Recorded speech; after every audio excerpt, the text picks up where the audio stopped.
பாத்தீங்கன்னா நான் ஊழியத்தை ஆரம்பித்த நாட்களில் நடந்த ஒரு சம்பவத்தை சொல்லுகிறேன். நான் என்னுடைய தரிசனம் வாலிபர் ஊழியம். அந்த வாலிபர் ஊழியத்தை ஆரம்பித்து சிறிதளவு ஒரு 10-12 பிள்ளைகளுக்கு நடத்தி கொண்டு வரும் பொழுது திடீரென்று எதிர் வீட்டில் எனக்கு பழகினவர் மறித்து போனார். அவருக்கு 11வது நாள் காரியம் போல. அது 11வது நாள்னு எனக்கு தெரியாது. என்னைக்கும் பெட்ரூம்ல படுக்கிறேன், நான் ஹாலில் படுத்துட்டேன். திடீர்னு நடு ராத்திரி ஒரு பயங்கரமான சங்கு சத்தம். என்னடா அது, அலறி அடிச்சுட்டு எழுந்தா அந்த சங்கு சத்தம் எங்க இருந்து வருது? என் வீட்டுக்குள்ள இருக்க மாதிரி இருக்கு.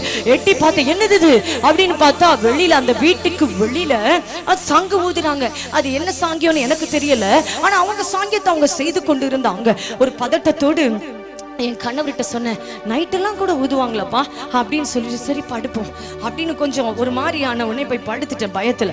ஆனால் அங்கே என்ன நடந்தது? அந்த ஆத்மாவை எனக்கு ஆண்டவர் காண்பித்தார்.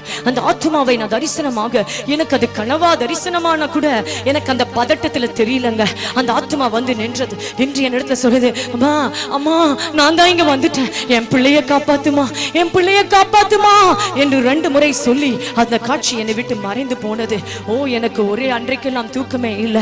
எப்படா போய் அந்த வீட்டுல போய் பேசணும்னு இருக்கு. ஆனா அவங்களே துக்கத்துல இருக்காங்களே, சரி போவோம் என்று 2 நாள் கழித்து போன உடனே எடுத்த உடனே ஒரு கேள்வி கேட்டேன் அந்த மனைவி கிட்ட, அம்மா உங்களுக்கு அவருக்கு உங்க கணவனுக்கு உங்க பிள்ளைய பிடிக்குமா, உங்க பிள்ளை மேல பாசமா பொண்ணு மேல பாசமா அப்படின்னு கேட்ட உடனே அவர் சொன்னாங்க, என் பையன் மேல தாங்க ரொம்ப பாசம், கன்ஃபார்ம் பண்ணிட்டேன், ஆண்டவர் நிச்சயமாய் உண்மையாய் தான் நான் பார்த்திருக்கிறேன் என்று.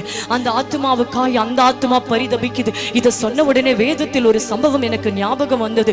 ஐஸ்வர்யவான் என்ன சொன்னா, ஐயோ ஐயோ நான் தான் இங்க வந்துட்டேன், என் குடும்பத்தாருக்கு போய் சொல்லுங்க என்று சொன்னது ஞாபகம் வந்தது. பிரியமானவர்களே, இப்படி எத்தனையோ ஊழியர்களுக்கு ஆண்டவர் இந்த அனுபவங்களை கொடுக்கிறார். எதற்கு?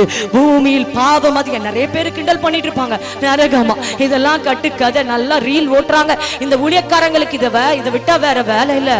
பிரதர் சிஸ்டர், அசால்ட்டா இருக்காதீங்க. விழுந்துட்டோம்னா அதுக்கப்புறம் அங்கிருந்து யாரும் வர முடியாது. மரித்த பின் நிச்சயமாக வாழ்வு உண்டு என்பதை மறந்து விடாதீங்க பிரதர்.